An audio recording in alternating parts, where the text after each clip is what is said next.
All right, so I'm going to talk about clearing behind closed doors. I'm going to talk about both in a team context as well as a solo context. Now, to be honest, the threat level that people will talk about in terms of a threat hiding behind a door is very, very low.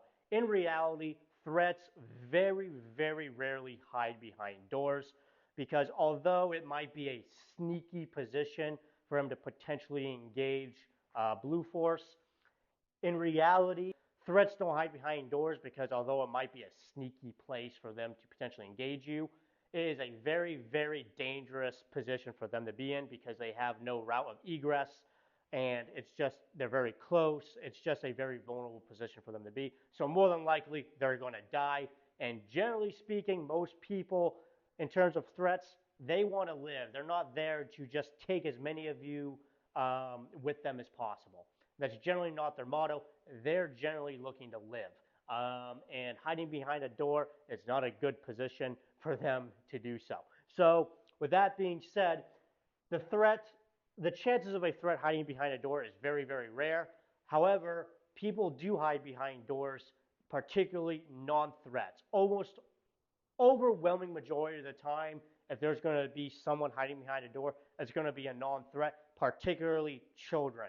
Children will quite often hide behind a door if they're going to hide because number one, they're smaller, they can actually hide behind doors typically, and it gives them more of a sense of security, if you will, because they got something covering them and shielding them from view. So children, a lot of times, if there is someone behind the door, a lot of times it's going to be children, sometimes women as well. So with that being said, although the threat level behind a door is very low relative to whatever else might be in the room, dead space, doors, and all that, very low on the priority list, we still need to clear behind doors, and there are particular ways to do so. Let's go ahead and cover that. So first, I'm going to actually talk about this in a team context. Then I'll demonstrate how to do it in a solo context. So upon entry, typically someone's going to pin the door if it needs to be pinned. You don't always have to pin a door. In fact, generally you're only going to pin a door if it's really necessary, but that's beyond the topic of this video. So generally speaking, somebody is going to pin a door. So upon entry, someone is going to step and pin the door. Who pins the door is highly contextual and beyond the scope of this video. Generally, it's going to be a number 3 man, typically. But again, that's highly contextual in terms of who pins a door. Quickly, I'll discuss how we pin doors. So if I'm going to pin a door, I'm going to step my inboard foot relative to the door into the bottom of the door, and I'm going to push my body weight into the door. So my hips and my lower torso is going to be leaning up against the door with my back foot supporting me and leaning me into the door. So that way, if there is somebody behind the door and they try to push the door away from them or run away, whatever, my body weight is pushing into the door and preventing them from doing so. So that's how we pin doors. Now, let's talk about actually how we clear behind the door. So once I've pinned the door and whoever else has entered the room has figured out the rest of the room or cleared the rest of the room, I should say, and everything else in the room is done, at this point, it's time to clear behind the door, unless we have a very high suspicion that someone is hiding behind the door. If I pin this door and it's very squishy behind the door, maybe I feel someone like bumping up against the door or something, then obviously it becomes a higher priority on our list.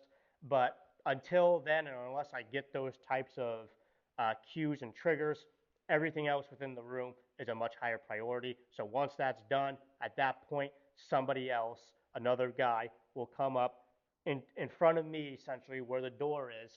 So here, the door is on my dominant side. So I want to use my dominant hand in this case, the hand closest to the door, generally, for when I actually open up the door. So here, I don't have that sling on the gun, so that way it doesn't rub up against the mic. But here, I'm going to actually sling the gun. I'm going to have it slung this way. I'm going to support it with my other hand, so that way it's not swinging around. At this point, I am going to stage my hand.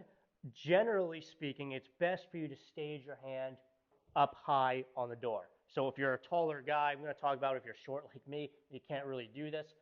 If you're an average height male, you're going to be able to reach the top of the door, no problem. So generally speaking, it's best to reach over the top of the door and stage your hand like this, because if there is someone hiding behind the door, he's probably not going to be looking up at the top edge of the door. That's not where he's going to be looking, but he's probably going to be looking over this edge. So if I reach my hand over and he sees my fingers wrapping around the door, there's going to be a trigger and a cue to him that this door might be about to open.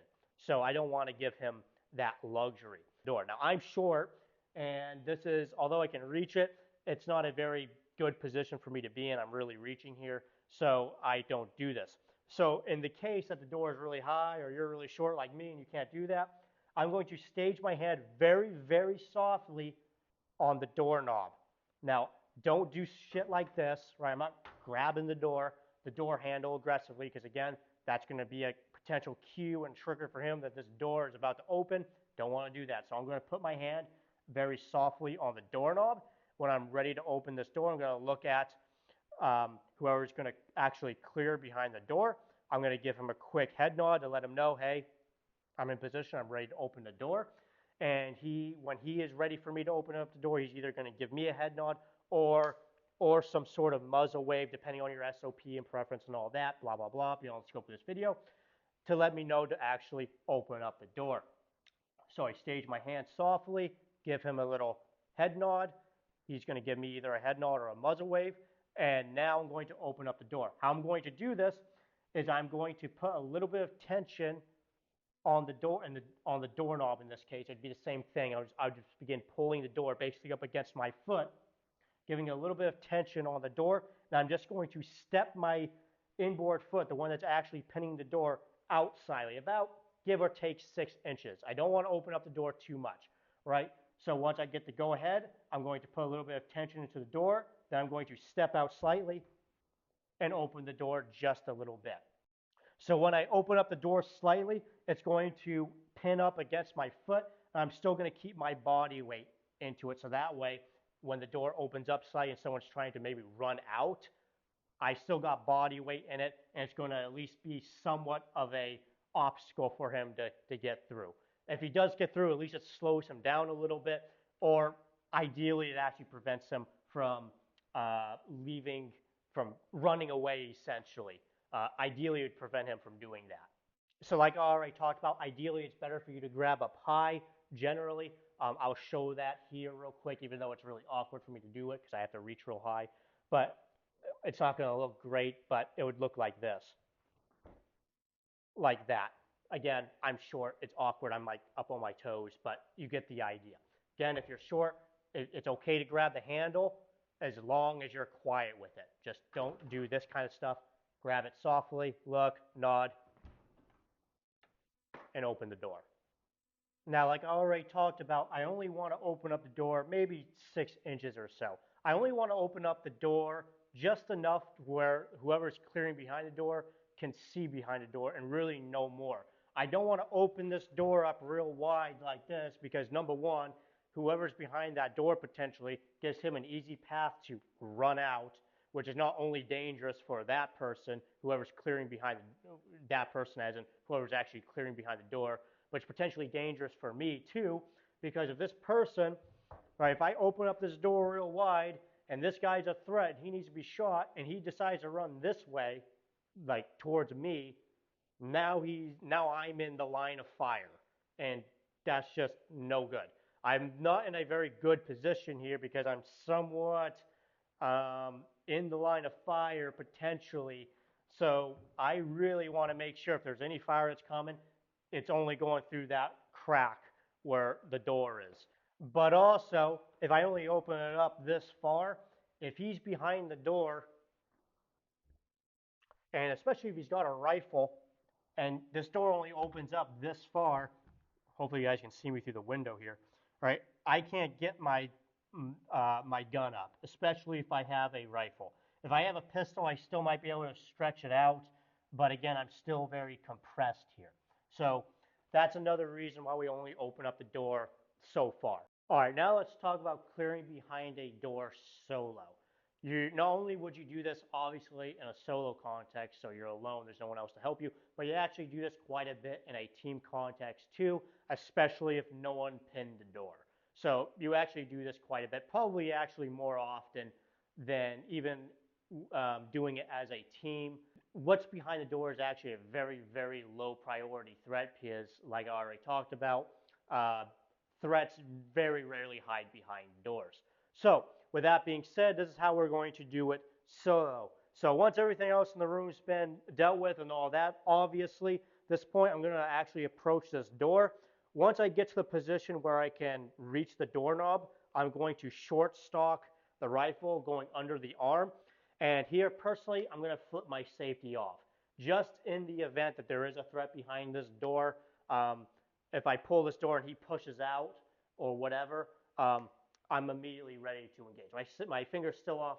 My finger is still off the trigger, obviously, but here I'm actually going to flip my safety off. This is a personal preference. You don't have to do this, but that's just my 2 cents. Regardless, so again, I'm going to short stock the rifle, safety off, keeping my muzzle up slightly so I don't flag my hand, of course. I'm going to step in, lightly put my hand on the doorknob, and then I'm going to ever so slightly pull this door so that way it opens up as slow as possible. As the door is opening up, I'm going to back off. So it's going to look like this.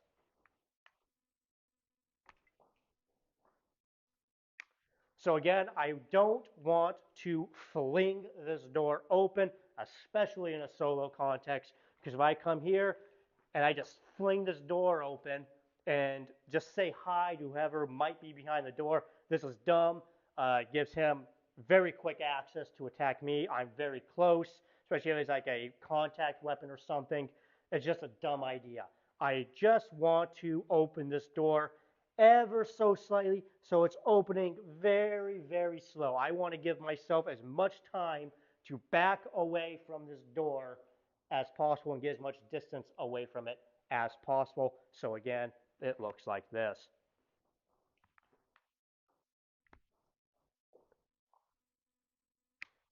Also on approach, I want to have a slight offset from the door, meaning I want to come at the door at a slight angle. Generally, I don't want to be super 90 degree to it because again, as that door is opening, the more straight on I am with it, the faster I'm going to be exposed to whatever's behind the door. So I want to have a slight angle or offset to the door so that way the door has to open up more in order for me to see behind it, which is a good thing in this context because it gives me more time to back away from the door. I hope you found this video helpful and informative. I'm Tyler Austin from Gungnir Strategic. Thank you so much for watching.